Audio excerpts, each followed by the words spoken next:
Hello guys, welcome to Chess Traps channel, and today I Adit am going to show you 5 different types of traps from the white side which will trap the opponent queen.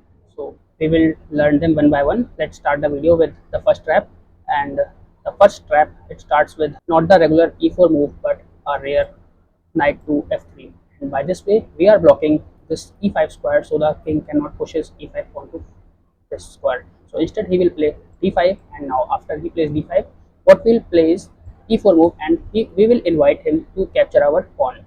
And once he captures it, he is also taking our knight. So it's the best time for him to do this. So he captures and now attacks our knight, so we have to defend it, and we will defend it by playing knight to g5, and after this we are attacking his pawn. And there are several ways by which he can defend it, but the most obvious response from black is knight to f6. By this, he is defending his pawn, and now we will again play a move and sacrifice our another pawn, that is e3, and now he takes and he gets rid of his pawn, and we will take with the bishop.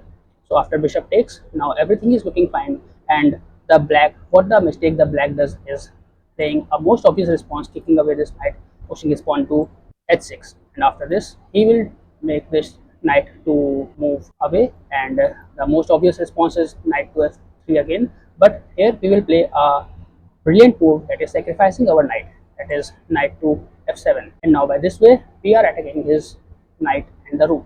But you might be thinking, wait, this knight is undefended, so the king can take it. So if he takes it, that's the blunder. Why?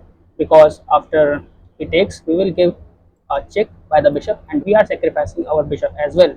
Why? Because we are covering this square, and now since this square is covered, king cannot go back, and queen is undefended. By this, we are threatening his queen by our queen. So the king has to take the bishop, and once he takes it, we will take his queen, and now by this way queen is gone.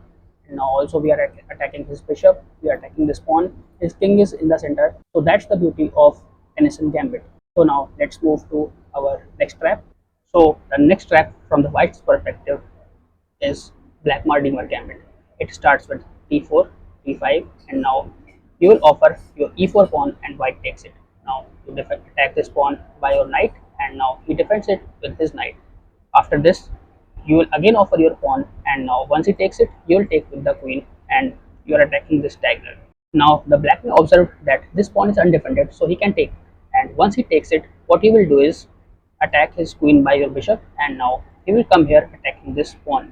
You can defend it by castling, so you will castle, and now your rook is controlling this important file, and now the opponent may think he has blundered. Why? Because this move bishop to g4 now is attacking your queen also and the rook also.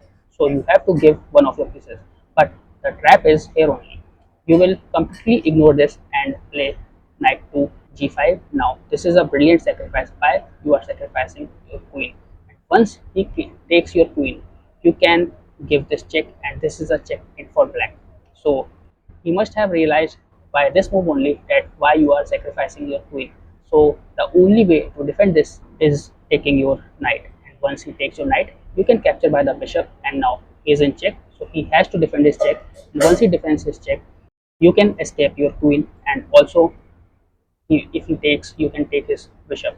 So now you are completely up a queen. That's the beauty of the Blackmar-Demer gambit. Now next, move to the next trap. Now the next trap from the white's perspective is in Sicilian defense, and that is Smith-Morra gambit. So let's learn that trap. It starts with e4, c5, that is called Sicilian defense, and now we will offer him a pawn, and once he takes, we will offer him again another pawn, and after he takes, we will take with our knight. Now he develops his knight, and we will play knight to f3, developing our. Now after d6, he's trying to play e5 move, so we will play bishop to c4, and now developing our bishop. After this f6 move, we will attack this knight by playing e5. Now he can take it, and he can take by knight and the bishop. He can take by the pawn also and the knight also. Obviously he will not try to disrupt his pawn structure, so he will take with the knight, and after this you will play knight takes, and he has to take with the pawn. So once he takes with the pawn, we will not capture his queen, but instead sacrifice our bishop, and after bishop to f7, that is a sacrifice. He has to take it, and once he takes it, this is our free queen, and queen is again off the board. So that's the beauty of Smith-Morra Gambit in the Sicilian defense variation. Now let's move to our next trap.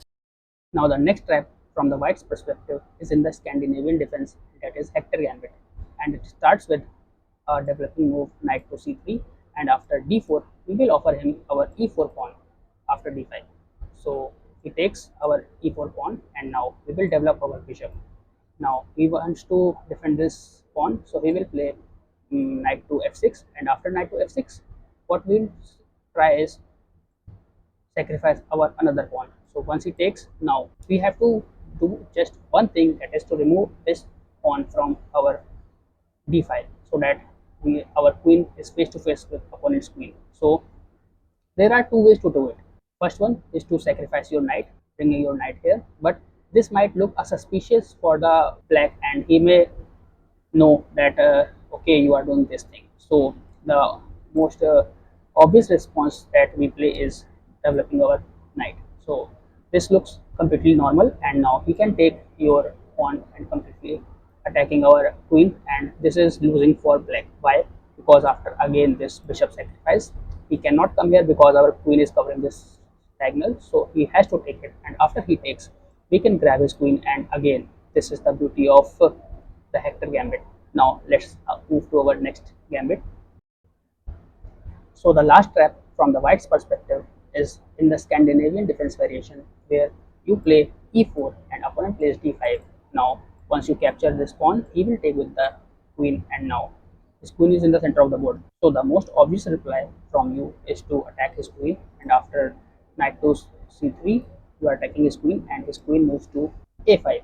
Now we'll again develop your knight, and he will pin your knight with the queen. So you will attack his bishop, and once he takes, you can take his bishop. Now you are completely attacking this diagonal, and you will soon capture his rook. So the best way to defend is by playing knight to c6. In this way he is developing his knight also, and also saving this pawn. So after this move, what he will play is pin his knight from the king. So opponent can see that whatever, if he plays a random move, then you can take his knight, and after he takes, you can take with the queen, giving him check, and he will grab his rook. So he must protect it, and the best way is bringing his queen closer to the knight. Now if he has done this, then you have a brilliant move, sacrificing your bishop after this knight move, and now you are completely sacrificing your bishop, and once he takes your bishop, you can give this check, and this is a royal 4. His queen is gone. Now he may have seen this, and he may not capture your bishop and play a5 again. So now what you will do is play pawn to b4, and now his queen is left with no squares to move, and he has to sacrifice his queen. Once he takes, you can give him check and take his queen. So that was the last trap. Hope you liked the video. Do subscribe and like, and also share it with your friends, so that I may be motivated to make more such content. Thank you for watching. Good day. Bye.